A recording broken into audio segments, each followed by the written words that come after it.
as our city administrator. And for the record, I just wanted to read that verbatim. I'm writing in support of immediately addressing the documented legal issues surrounding the EUB Advisory Board and the current ordinance per the findings of Gardner City Attorney. As I stated in the 2013 October-November council meeting, it behooves the council to address this legal matter, separate of party affiliation and, more importantly, doing the right thing. The potential fallout of slow-footing this item will have bond implications, while closer to home, each current EUB Advisory Board member risk potential personal loss, as the outcomes could encompass these individuals. In closing, I do not support the EUB Board Chairman's statement. I appreciate your time through this correspondence and would encourage an acute focus on this citywide issue. Thank you. Thank you, Randy.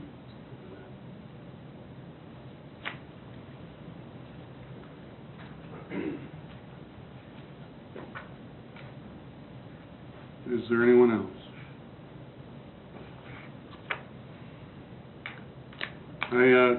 I don't know that all the council members received this. I got a copy on the statement that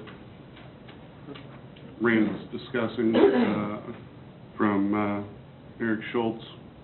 He released a statement to 41 Action News,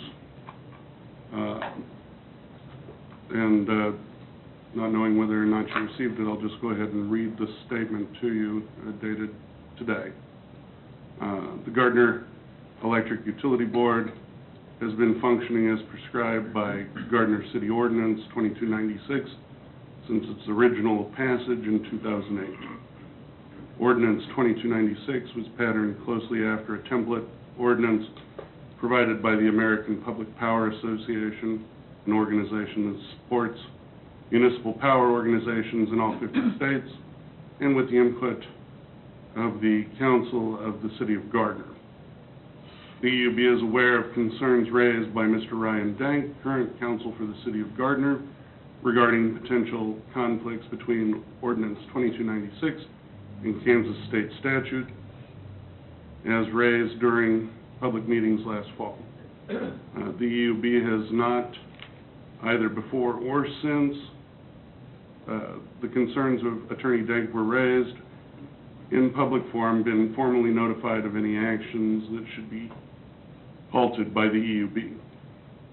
And the EUB continues to function as prescribed by currently adopted Gardner City statutes and ordinances, and is committed to our mission to represent the best interests of the citizens and the ratepayers of the City of Gardner.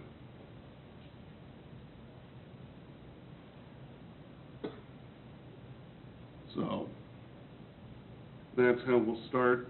I would like to give any of the council members that would like to make a opening statement an opportunity before we engage in any questions.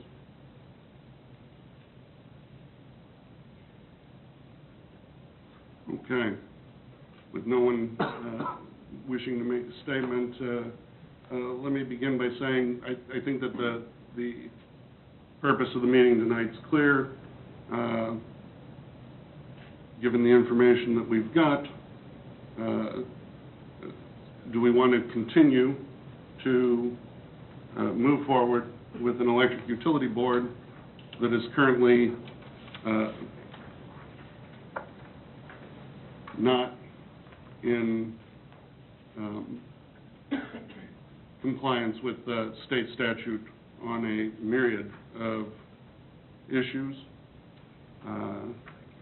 and the options are either, and somebody can jump in after I finish here and finish these out for me if you'd like, or either to continue going the way that we have been going, look to adopt the previous ordinance that was brought before us to make the Electric Utility Board an advisory group, or to repeal Ordinance 2296 and bring Gardner Energy back under the umbrella of the City of Gardner and the City Council.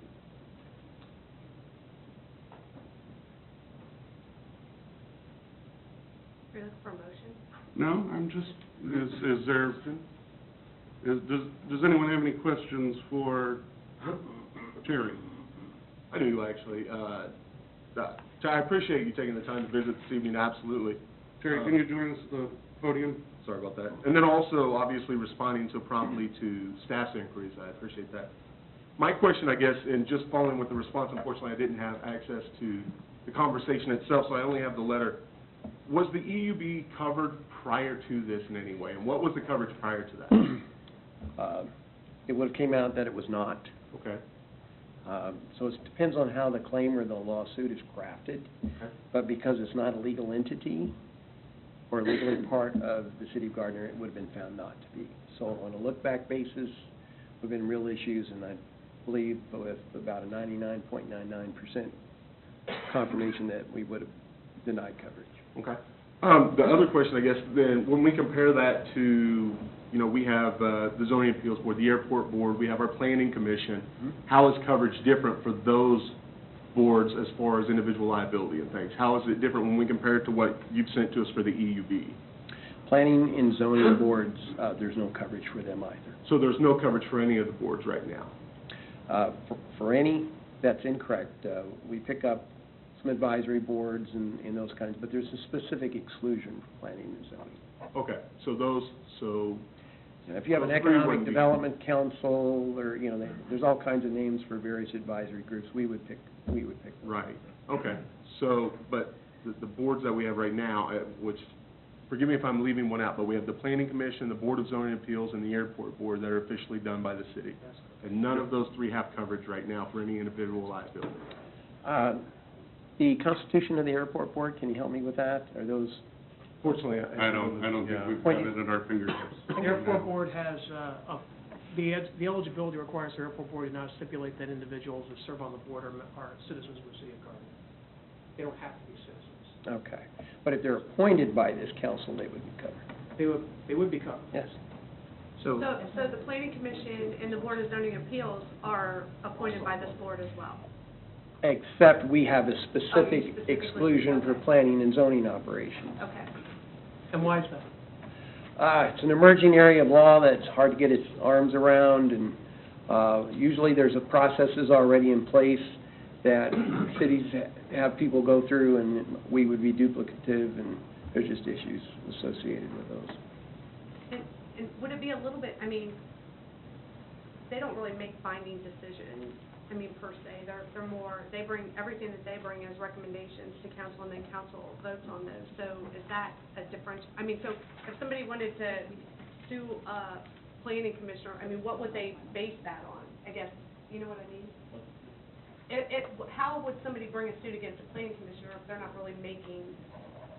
Yeah, I mean, most ultimate decisions are, of the planning commissioner recommendations, passed on to this governing body, so it would be, you know, you are the ultimate authority with respect to those decisions. There are a few exceptions. I think there's some plan reviews that they can do, but those are usually those are considered almost just administrative in nature, rather than you know, kind of true, really more policy decisions. The big decisions, which are passed down from the Planning Commission, are all recommendations. What did they? I'll get to you in just a second.